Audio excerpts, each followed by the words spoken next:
अस्सलाम वालेकुम। आज के इस लेक्चर में हम देखेंगे कि हम इन क्यूरी का इस्तेमाल कैसे कर सकते हैं।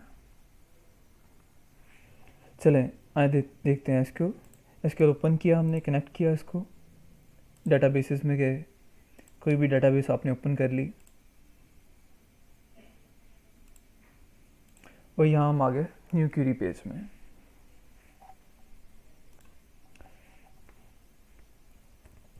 मैं यहाँ पे एक क्यूरी राइट कर रहा हूँ, select static from TBL author. आपको इस क्यूरी का आउटपुट पता है कि इसके थ्रू TBL ऑथर में जितने रिकॉर्ड पड़े सारे हमारे सामने आ जाएंगे। और इसके अलावा अगर हमने किसी भी स्पेसिफिक ऑथर का रिकॉर्ड लेना है तो हम कहते हैं where author ID is equal to this. ठीक है। अगर हमें एक ही सेलेक्ट स्टेटमेंट यूज़ करते हुए मल्टीपल ऑथर्स का एट ए टाइम रिकॉर्ड चाहिए हो तो हमारे पास सोल्यूशन क्या है अब तक। अब ज़्यादा से ज़्यादा क्या करेंगे, कैसे कॉपी करके से पेस्ट करेंगे, सेकंड ऑथर, फिर पेज, फिर थर्ड ऑथर, फिर पेज, फिर 5 ऑथर, और रैंडम भी अगर चूज़ करना है तो 1 9 7 5 बार बार आपको एसक्यूएल स्टेटमेंट लिखनी पड़ रही है। तो यहाँ से हमारा काम आसान हो सकता है अगर हम इन क्यूरी का इस्तेमाल करते हैं। इनको इस्तेमाल करने के लिए आप लिखेंगे select static from author where author ID in, और आगे मेंशन करेंगे आप पेरेंथेसिस, और जो रैंडमली और sequentially depend on your requirement आप आईडीज़ को सर्च कर रहे हैं 2 3 7 1। ठीक है। अगर इन आईडीज़ की बेस पे कुछ आथर्स हमारे पास पड़े हैं तो हमें शो हो जाएंगे। तो यहाँ पर आ रहा है हमारे पास कि 1 आथर हमारे पास है इस टेबल में, सेकंड भी है, थर्ड भी है, लेकिन 7 से कोई आथर है ही नहीं। और इसी तरह अगर मैंने आथर आईडी पे से काम किया है, ये ज़रूरी नहीं हम आईडीज़ पे काम करें। अगर मैंने आथर के नेम फाइंड करने हैं कि इस नेम के आथर क्या इस टेबल में एग्जिस्ट करते हैं, तो उसके लिए भी यूजिंग इन मैं मल्टीपल आथर्स को लेके आ सकता हूँ। जैसे कि मैं यहाँ पे 2 आथर्स की नेम लिख देता हूँ, जैसे कि मैंने यहाँ पे मेंशन किया रज़ा, साइमा। ओके, तो पता चला कि दोनों ये ऑथर एग्जिस्ट करते हैं। और अगर मैं यहाँ पे थर्ड इंटर करता हूँ वासिफ, तो वासिफ नेम का यहाँ पे कोई ऑथर नहीं है। तो आप बेहतरीन तरीके से जान चुके हैं कि इन क्यूरी का इस्तेमाल हम कहाँ पे करते हैं, जहाँ हमें मल्टीपल रिकॉर्ड्स को एट ए टाइम सर्च करना हो, मल्टीपल रिकॉर्ड्स को एट ए टाइम सर्च करना हो on the basis of ID, on the basis of name, on the basis of anything which exist in your table. और जो भी आपके टेबल में कॉलम है उसकी बेस पे आप उसको फिल्टर करके लेके आ सकते हो। इसके अलावा देखें ज़रा, मैं यहाँ पे एक क्यूरी लिख रहा हूँ select static from TBL author book. मैं जानना चाह रहा हूँ कि ये ऑथर हैं, ऑथर 1, ऑथर 2, इनका नेम क्या है, इनका कॉन्टैक्ट नंबर क्या है, इनकी पब्लिकेशन क्या है। ठीक है। तो एक तो मेरे पास तरीका ये है कि मैं जाऊँ ऑथर की टेबल में select static from TBL author book where author ID, क्योंकि मेरे पास है ही सिर्फ ऑथर आईडी, तो उसकी बेस पे मैं सर्च करने लगा हूँ इन, पर मैंने ऑथर आईडी क्या सर्च की 1 2, और 1 ऑलरेडी रिपीट हो रही है तो उसे लिखने की ज़रूरत नहीं, लिख देंगे तो कोई फ़र्क भी नहीं पड़ता। एक तो मेरे पास सोल्यूशन ये है। और मैं सॉरी, यहाँ पे मैंने मेंशन करना था ऑथर का टेबल, क्योंकि ऑथर की टेबल में हमारे पास ऑथर्स के नेम है।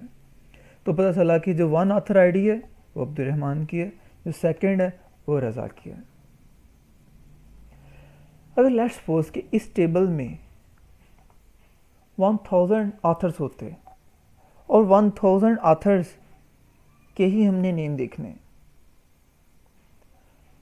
तो उसके नेम देखने के लिए अगर हम इनकी क्यूरी का इस्तेमाल करते हैं तो मुझे इधर कहाँ पे कितनी आईडीज़ लिखनी पड़ेंगी, ऑब्वियसली मुझे 1000 आईडीज़ लिखनी पड़ेंगी। क्या इसका कोई आसान सोल्यूशन हो सकता है? जी बिल्कुल हो सकता है। देखें ज़रा, अगर मैं लिखता हूँ select author ID from TBL author book, तो मेरे पास क्या सिलेक्ट होकर आ रही? सिर्फ आईडीज़, क्योंकि मैंने स्टैटिक को हटाया, ऑथर आईडी को लगा दिया। किस टेबल की ऑथर आईडी से आ रही है मेरे पास? ऑथर बुक टेबल की आ रही हैं आईडीज़। और अभी हमने जो एक एग्जांपल सोची है कि अगर इस बुक में 1000, इस टेबल में 1000 ऑथर्स आ रहे होते तो हमारे लिए मुश्किल था ना एक एक की आईडी लिखना। अब इस प्रोजेक्शन के थ्रू हमने जो प्रोजेक्शन किया, इसमें हमें आउटपुट में क्या मिल रही है? मिल ही सिर्फ आईडीज़ रही हैं। अच्छा, इसको मैं इनकी क्यूरी में कुछ ऐसे यूज़ कर सकता हूँ, बजाय कि 1000 आईडीज़ लिखने के मैं ऑथर की टेबल में जाता हूँ,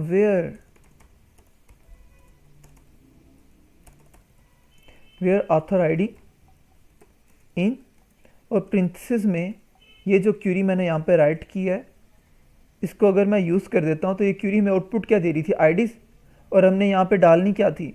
आईडीज़। ठीक है, तो ये क्यूरी क्या काम करेगी? इन क्यूरी को सिर्फ आईडीज़ प्रोवाइड कर देगी, चाहे 1000 है, चाहे 1 लाख है, चाहे जितनी भी हैं, चाहे 10 है, चाहे 9 है, और चाहे 1 है। अब मैं इनकी क्यूरी का इस्तेमाल कर रहा हूँ तो मेरे पास आ रहा है कि ऑथर, इस टेबल के अंदर जितने ऑथर्स ने काम किया है उसमें एक ऑथर जो वन आईडी वाला ऑथर है उसका नेम अब्दुर्रहमान है, सेकंड का रज़ा है। ठीक है, और यहाँ पे एक आपके माइंड में मे भी क्वेश्चन आया हो कि अगर हमने ऑथर्स की आईडी के अगेंस्ट नेम ही देखना था तो वो तो हम कुछ ऐसे नहीं देख सकते, select static from TBL author, तो हम ये काम क्यों कर रहे हैं? देखें, इस चीज़ को थोड़ा सा समझना हमने, आसान है। Select static from TBL author बता रहा है कि इस टेबल में कितने ऑथर्स हैं। Select author ID from author book, author book एक और टेबल है। ठीक है, ऑथर बुक का टेबल हमें क्या बताता है? ये नहीं बताता कि इस टेबल में कितने ऑथर है, बल्कि ये बताता है कि कौन से ऑथर ने कौन सी बुक लिखी। ठीक है, तो जिन ऑथर्स का रिकॉर्ड ऑथर बुक के टेबल में होगा, ये क्यूरी हमें उसका रिजल्ट देगी। अब देखिए ना, सिलेक्ट स्टैटिक फ्रॉम मैं टीबीएल ऑथर करता हूँ तो कितने रिकॉर्ड आ रहे हैं मेरे पास? 3, अब्दुर्रहमान, रज़ा, साइमा। लेकिन इस क्यूरी को मैं यूज़ करता हूँ तो मेरे पास कितने रिकॉर्ड आ रहे हैं? सिर्फ 2, अब्दुर्रहमान, रज़ा। साइमा नहीं आ रहा। क्यों? क्योंकि साइमा ने अभी तक कोई बुक लिखी नहीं। साइमा ऑथर है, बिल्कुल है, लेकिन उसने कोई बुक नहीं लिखी। अगर बुक लिखी होती तो कहाँ पे रिकॉर्ड होता? ऑथर बुक में, और ऑथर बुक में होता तो इनकी क्यूरी यूज़ करके हम उसका ऑथर का नेम भी देख लेते कि ये जो ऑथर आईडी 3 है वो ऑथर्स की टेबल में उसका नेम क्या है। तो ये था हमारा सिंपल इनकी क्यूरी का यूज़। इसको बार बार रिपीट करें, अच्छे से समझें। थैंक यू सो मच, अल्लाह हाफिज़।